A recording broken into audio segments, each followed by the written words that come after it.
There is a kind of silence that falls over a room when someone unexpected speaks the truth. Not the silence of emptiness, the silence of shock. On a Tuesday morning in downtown Chicago, a 19-year-old girl walked into one of the most powerful boardrooms in the country, not as an executive, not as an intern, not even as a guest. She walked in carrying her mother's mop bucket. And within 20 minutes, she had solved a problem that had cost the company $11 million and defeated 17 of the brightest engineers in the country. The CEO laughed when he first saw her. He stopped laughing very quickly. But before we get to that room, before we get to that table and that silence, we need to go back to a cold apartment in Evanston, Illinois. Back to a mother who was 19 years old, entirely alone and holding a baby she had no idea how to raise. This is not a story about genius. This is a story about what a mother's love teaches a child without ever saying a single word. Her name was Renee Caldwell. She was 19 years old when her daughter, Maya, was born on a February morning, so cold that the windows of the county hospital were frosted completely white, and Renee could not see the city outside. She remembers thinking that was probably fine. There was nothing out there she needed to see right then. Everything she would ever need to look at was lying in a plastic bassinet 6 inches from her hospital bed, wrapped in a thin white blanket with small pink diamonds printed on it. Maya, 7 pounds, 3 ounces, eyes already open, already watching. Renee's mother had passed 2 years before. A stroke, sudden and without warning. Her father had been gone since she was 8. There were no aunts close enough to call. No friends who were in any position to help. She had been 3 semesters into a community college computer science program when the pregnancy stopped that plan entirely. Not because she wanted to stop, because the money ran out, and then the energy ran out, and then one day she looked at her class schedule and realized she had missed so many sessions that catching up was no longer possible. She withdrew quietly. Nobody called to check on her. That is the thing about poverty that people who have never lived inside it do not fully understand. It is not just the absence of money. It is the absence of a safety net of people. The absence of someone who notices when you disappear. Renee did not disappear, though. She found work. She found 3 jobs, actually, at different points in Maya's first 2 years, before she landed a position as a nighttime cleaning staff member at Vantage Technology Group, a mid-sized tech firm headquartered in the Glass Tower on Michigan Avenue. The pay was modest. The hours were hard.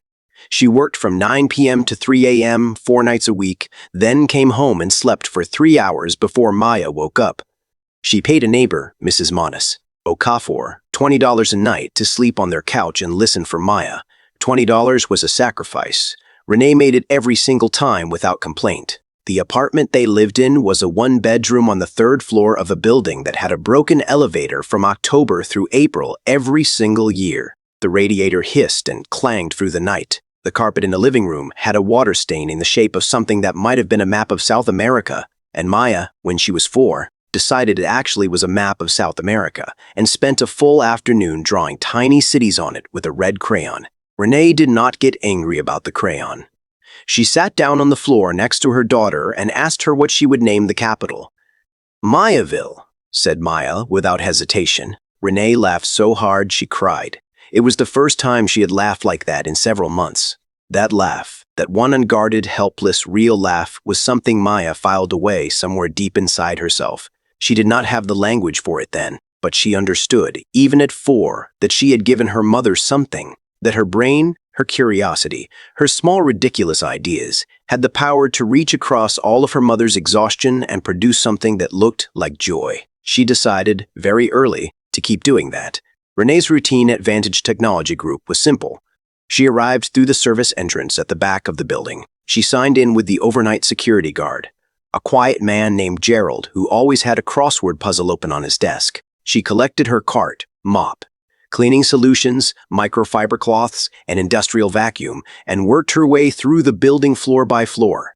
She was not supposed to interact with staff. On most nights, there was no staff to interact with. The building was empty except for Gerald, one other cleaning crew member named Dolores, and occasionally a software engineer or 2 who worked late and barely looked up from their screens. Renee cleaned around them. She learned, over time, the shape of every desk, every cable bundle, every coffee cup ring on every conference table. She learned which engineers left their monitors on with code still running. She learned which ones had family photos on their desks and which ones had nothing personal at all. She did not speak to them, but she noticed everything. She had always noticed everything. That was the thing about Renee Caldwell that the world never got to properly see. She was not simply a woman surviving. She was a woman who had taken a sharp, restless, deeply analytical mind and poured all of it, every ounce, not into a career or a degree or any of the paths that mind deserved, but into keeping one small child alive and loved and warm. She read to Maya every night. Not children's books, though they had a few of those from the library. She read her whatever she herself was reading, library copies of books about history, science, mathematics, economics. She would simplify as she went, translating complex paragraphs into words a 5-year-old could hold. Maya listened with her whole body, and somewhere in that cramped apartment, in the shadow of a water-stained carpet and a hissing radiator, something remarkable was being built. They just did not know it yet. When Maya was 9 years old, the neighbor Mrs. Okafor had a fall. Nothing serious, as falls go. A fractured wrist. But she could not watch Maya at night for 6 weeks, and Renee had no backup plan. She could not afford to miss work. She brought Maya with her. She was not supposed to. She told Maya, very clearly on the bus ride over, "You sit, you do not touch anything. You do not speak to anyone. You read your book, or you sleep. You are invisible tonight, do you understand?" Maya nodded with the gravity of someone twice her age. She was invisible. She sat beside the cleaning cart for 4 hours with a library copy of a book about the history of computing and read it cover to cover. When she finished, she sat quietly and stared at the ceiling, thinking. This became, over the following weeks, a pattern. Mrs. Okafor recovered, but Maya asked, quietly, carefully, if she could keep coming sometimes. Renee should have said no.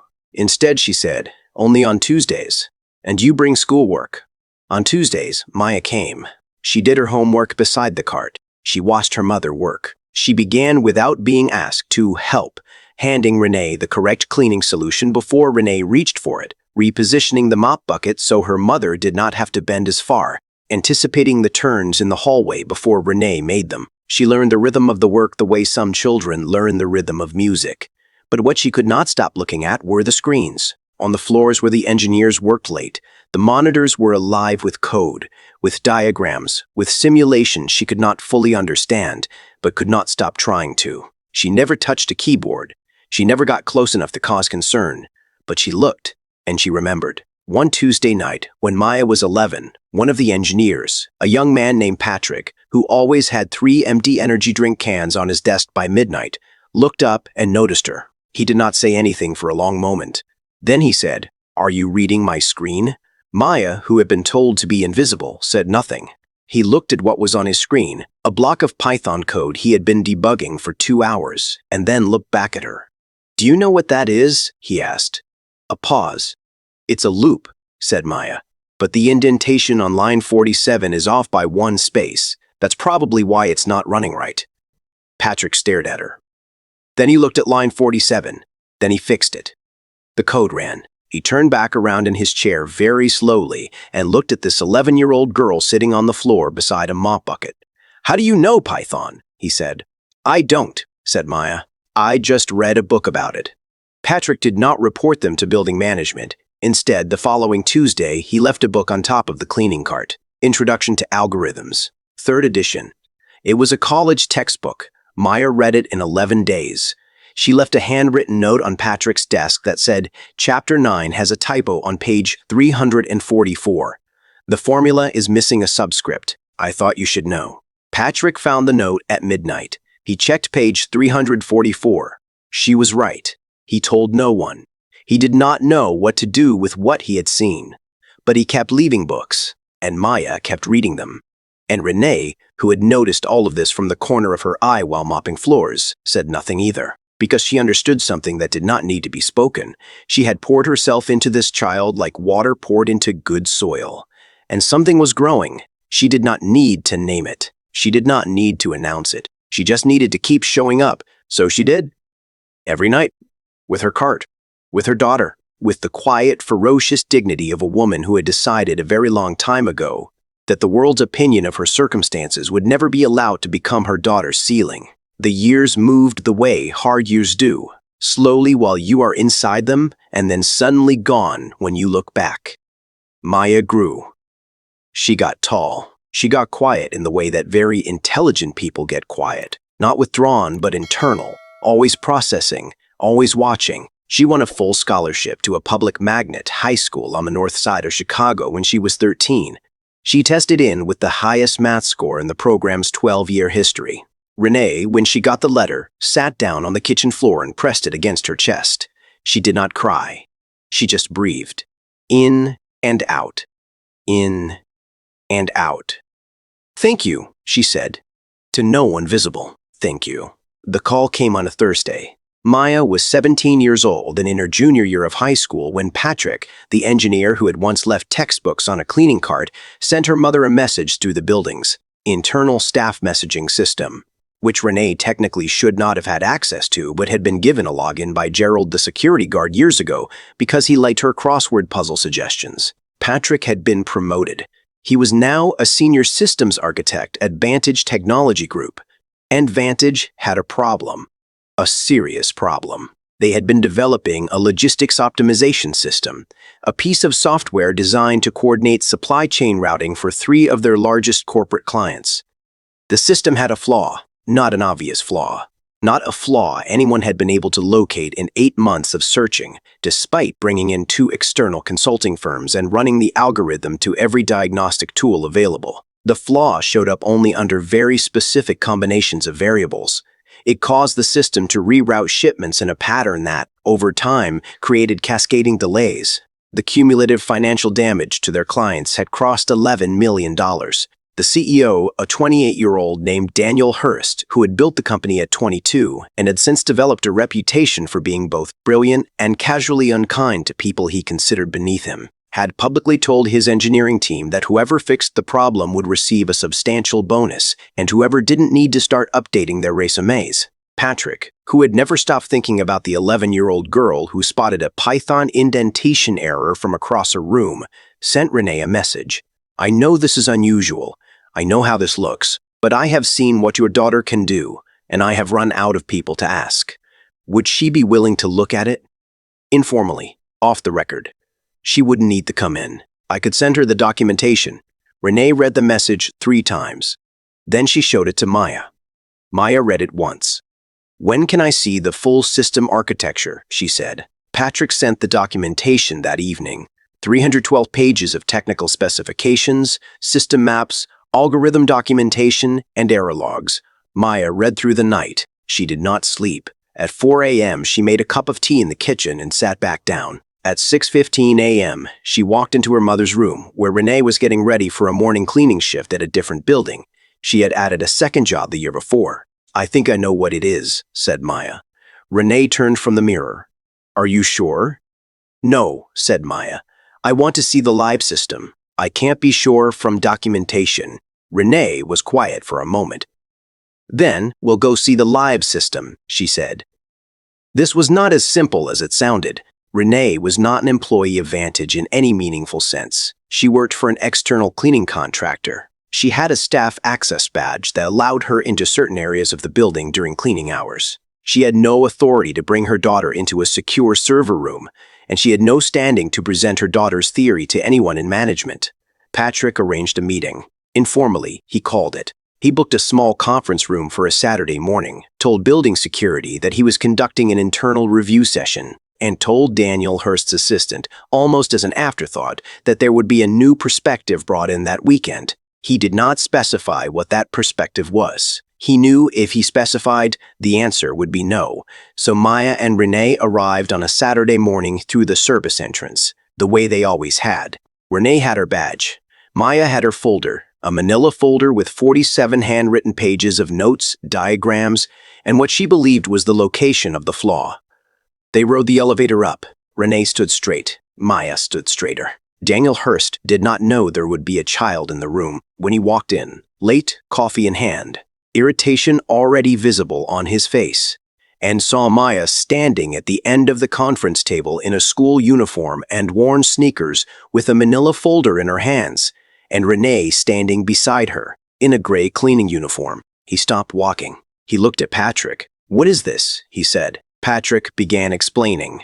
Daniel held up one hand and stopped him mid-sentence. He looked at Maya. Then he looked at Renee. Then, slowly, he smiled. It was not a kind smile. "You brought me the cleaning lady's daughter," he said, "to fix an $11 million problem." No one in the room spoke.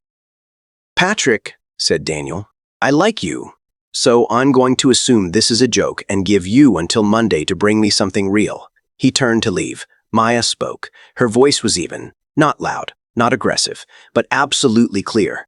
"The problem is in the weighted edge recalibration subroutine," she said, "specifically in how the algorithm handles concurrent rerouting requests. When 3 or more hub nodes experience simultaneous load variance above 43%, the system assigns priority using a static hierarchy that was calibrated for your original client volume. But your client network has grown by 31% in 18 months. The hierarchy is now wrong for the system it's running, and it doesn't fail loudly, it fails quietly, and the errors compound over time." Daniel Hurst had stopped walking. He had not turned around. "The fix is not a patch," Maya continued. "A patch will hold for maybe 4 months. You need to replace the static hierarchy with a dynamic priority system that recalibrates in real time based on actual load variance.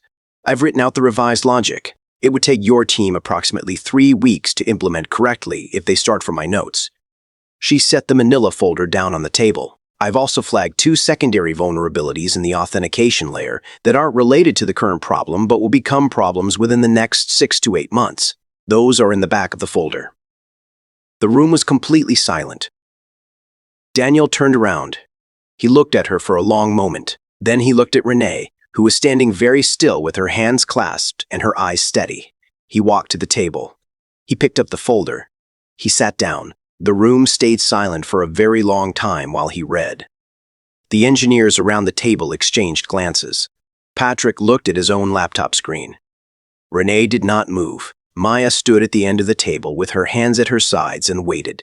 She had learned patience from a woman who had been practicing it for 19 years. After 14 minutes, Daniel Hurst set the folder down. He looked up. "How old are you?" he said. 17, said Maya. "Where did you study?" "Lincoln Magnet High School." "And libraries." "And hallways." A pause. "Hallways," he repeated. "My mother is on the cleaning staff," said Maya. "I've been in this building since I was 9 years old. I've read every technical manual your engineers left on their desks for 6 years." Another silence. Daniel looked at Renee. For the first time, really looked at her. Renee met his gaze without expression, without anger, without apology, without anything except the quiet steadiness of a person who has nothing left to prove and knows it. Daniel Hurst was, beneath the sharpness, a man who recognized intelligence. It was the one quality he had never been able to dismiss, regardless of where he found it. He found it now in the daughter of a woman who cleaned his floors. He looked back at Maya. "If you're right," he said, "I'll know within 72 hours. "I'm right," said Maya simply, not arrogantly, just accurately. And she was. For 72 hours, nothing happened. Maya went to school. She took a math exam on Monday morning and received a perfect score, the way she usually did. And nobody in the classroom knew that she had spent her weekend in a boardroom. Renee went to work. On Tuesday evening, Patrick called. His engineering team had spent 48 hours validating Maya's analysis. They had run the algorithm through every test scenario she had outlined. They had checked the secondary vulnerabilities she had flagged in the authentication layer. Every single thing she had identified was exactly correct. Daniel Hurst had reportedly been quiet for a long time when the final confirmation came in. Then he had asked for Maya's contact information. Patrick called Renee instead because Maya was a minor, and because he had enough decency to understand that this conversation needed to go through her mother first. Renee listened. She asked 3 questions. Is it real? Is it safe? Will it help Maya's future? Patrick said yes to all 3. Renee said she would talk to Maya. That conversation happened at the kitchen table, over reheated soup, at 9 p.m. on a Tuesday night. Maya listened to everything. Then she sat quietly for a moment. "What do you think?" she asked her mother. Renee thought about this carefully. "I think," she said slowly, "that you have worked for this your entire life without knowing you were working for it. I think you have earned the right to decide what it means." What do you want it to mean? Maya asked. Renee looked at her daughter, this girl she had carried through a city on a bus in the dark, read to by flashlight when the electricity was late being paid, brought into the building she cleaned because there was nowhere else for her to go, watched absorbed knowledge from strangers' bookshelves and engineers' monitors and library spines, and she felt something so large she did not have a name for it. I want it to mean, said Renee, that you never have to choose between your mind and your circumstances again. Maya nodded. She picked up her phone and called Patrick back. What followed was neither simple nor instant. Daniel Hurst was not a man who did things quietly when he could do them loudly, but only, it turned out, when the story reflected well on him. And this story, he had decided, was one he could tell in a way that reflected well on everyone. He called a meeting with his board. He explained that the $11 million problem had been solved. He explained how. The board was silent for a moment. Then someone asked if they could speak with the person who solved it. Daniel said he would arrange it. He also did something that surprised Patrick and surprised Renee and surprised almost everyone who knew him. He called Renee directly. Not through Patrick. Not through an assistant. He found the contractor's number and called the cleaning staff line and asked for Renee Caldwell personally. When Renee came to the phone, he said, "I owe you an apology."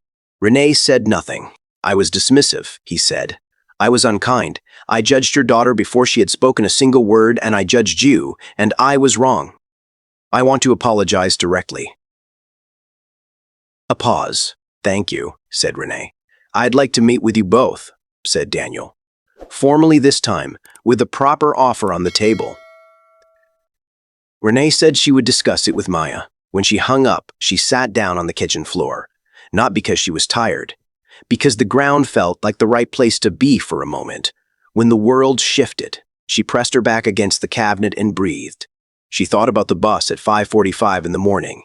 She thought about $20 a night to Mrs. Okafor. She thought about a crayon map of South America on a water-stained carpet. She thought about a little girl, 9 years old, invisible beside a cleaning cart, reading a textbook left by a stranger. She thought about all the nights she had wondered if it was enough. If she was enough. If love, by itself, without money, without stability, without the structural advantages other children had, could build something real. She had her answer now. She pressed her palms flat on the kitchen floor. "Thank you," she said again, to no one visible, and to everyone. The offer was this. Vantage Technology Group would sponsor Maya's full university education, any school that accepted her, at whatever cost. Full tuition, housing, materials, living stipend. In exchange, upon graduation, she would join their engineering team at a senior track starting position with a compensation package that made Patrick, who had been at the company for 6 years, quietly reconsider his own career trajectory. There was a second part of the offer. Renee would be hired directly, no longer through the contractor, but as a full Vantage employee in a newly created role Patrick had suggested and Daniel had approved, Operations Logistics Liaison, connecting the engineering team with the practical realities of how their systems affected real-world physical operations. It was, Patrick explained carefully, a real job, not a courtesy position. The company's logistics systems were increasingly automated, and someone who understood both the human and mechanical sides of physical operations, someone who had spent years observing systems in motion, was genuinely needed. Renee listened to this explanation. Then she said, "I don't have a degree." "We know," said Patrick. "The company will sponsor a completion program for the credits you're missing. You can finish at your own pace." Renee was quiet for a long moment. Maya reached across the table and put her hand over her mother's. "Mom," she said. Renee looked at her. "You taught me everything," said Maya. "You just didn't get credit for any of it yet." Renee pressed her lips together. She did not cry in the meeting. She saved that for the car on the way home, a car that Patrick had arranged, a hired driver, because neither of them owned a vehicle and the meeting had run past the last bus. In the back of that car, moving through the lit streets of Chicago, Renee allowed herself 15 minutes. She cried quietly with her face turned toward the window. Maya held her hand and did not say anything. Sometimes there are no words equal to the moment. Sometimes the most loving thing you can do is simply hold on while someone feels the full weight of how far they have come. That was what Maya did. Because Renee had taught her that too. There is a thing that happens to people who have survived great difficulty and arrive. Finally, at solid ground, the arrival does not erase the journey. The warmth does not cancel the memory of cold. What changes is not the past. What changes is the relationship to it. Renee stopped being afraid of her past that night. She had always moved through it with her head down, treating it like something shameful. The poverty, the lost education, the cleaning carts, the $20 a night arrangements with neighbors, the secondhand coats. She had never once told Maya these things were shameful. She had been careful about that, but she had felt it privately, in the small hours, in the way she apologized without words, every time Maya's lunch was smaller than she wanted, or her shoes were a season behind the other kids. That night, in the car, she understood something. The poverty had been circumstance. What she had done inside that circumstance was character. And character, it turned out, was inheritable. Maya applied to 4 universities that fall. She was accepted by all 4. She chose the one with the strongest computer science and applied mathematics program, which happened to be 40 minutes from their apartment on the train. She chose it, she explained, because she was not ready to live far from her mother yet. Renee protested. Maya was firm. "You spent 19 years not leaving me," she said. "Give me 4 years of not leaving you." Renee stopped protesting. Daniel Hurst, to his considerable credit, changed. Not entirely, not all at once. He was still sharp and occasionally impatient and constitutionally unable to lose gracefully at board games, which the engineering team discovered at a company retreat. But something in that conference room on a Saturday morning had recalibrated something in him. He had spent his 20s building a company that valued intelligence above all things, and he had built a system, without intending to, that filtered intelligence through prestige, through degrees from certain schools, through the right internships and the right last names and the right kind of confidence. A 17-year-old girl in a school uniform had walked through every filter he had built and proven every single one of them irrelevant. He did not forget that. He started a scholarship program the following year. He named it quietly, without fanfare. He did not put his own name on it. He put Renee's, the Caldwell Initiative for First-Generation Technology Scholars. He called Renee to tell her. She was silent for a moment. Then she said, "You didn't have to do that." "No," he said. "I know. This is where the story could end, at the scholarship, at the acceptance letter, at the apology in the boardroom. But that is not where stories like this actually end, because the lesson is not in the achievement. The lesson is in the Tuesday nights. The lesson is in the $20 to Mrs. Okafor. The lesson is in a woman who read advanced mathematics to a 4-year-old at bedtime because it was what she had, and she was determined to give her daughter everything she had. And she trusted, without evidence, without guarantee, with nothing but a mother's specific and undefeatable faith that it would be enough. Maya graduated top of her class. She joined Vantage's engineering team as agreed, and within 2 years had led the redesign of their entire logistics optimization system from the ground up. The system she built was later licensed to 4 other companies.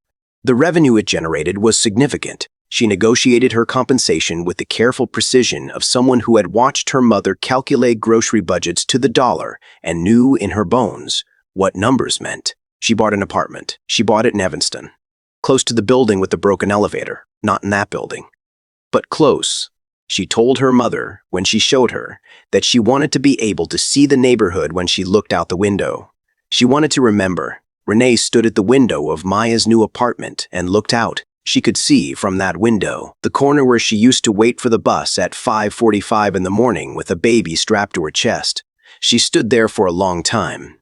"Do you know what I used to think about?" Renee said. "On that corner?" Maya stood beside her. "What?" "I used to think about what I was going to be when you grew up," said Renee. "Not who you were going to be." What I was going to be? I couldn't see it. I just kept going because stopping wasn't something I was able to afford, and somewhere I had this feeling that if I just kept going, one day I would be able to see it. She paused. "I can see it now," she said. Maya put her arm around her mother. Outside, the city moved. Buses and cabs and people and all the ordinary machinery of ordinary life, unaware, as cities always are, of the extraordinary thing that had happened in their midst. A woman had decided, 19 years ago, that her child's future would not be determined by her present circumstances. She had been right. That was all. That was everything. There is no secret to what Renee Caldwell did. She did not have money. She did not have connections. She did not have a degree or a mentor or a plan that stretched more than 2 weeks into the future. She had presence. She showed up every day in a life that was hard and undignified and exhausting, and she was fully present inside it. She read to her daughter because reading was real. She brought her daughter to work because separation was not something she could afford, and because, somewhere deeper than strategy, she knew that watching someone do honest, necessary work with quiet dignity teaches a child something that no curriculum can teach. She loved her daughter without conditions and without performance. She never said, "Life is hard, so don't hope too much." She never said, "People like us don't get things like that." She never said anything that would install a ceiling in her daughter's mind. She just kept showing up, and Maya, watching her mother show up, learned the one thing that made everything else possible, that the work matters even when no one is watching, that your mind is yours even when the world refuses to see it, that where you come from is not a limitation, it is a foundation. If you are watching this and you are tired, if you are the person who shows up to a job that does not see you, in a life that has not gone the way you planned, carrying a child or a dream or a responsibility that is heavier than you expected, this story is for you. Not because your story will look exactly like Renee's, but because the same thing that made Renee's story possible is already inside you. It is the decision to show up one more time, to read one more page, to sit on the floor of the kitchen and breathe, and then get back up.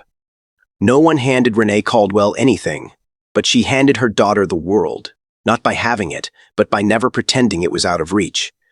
That is what love actually looks like.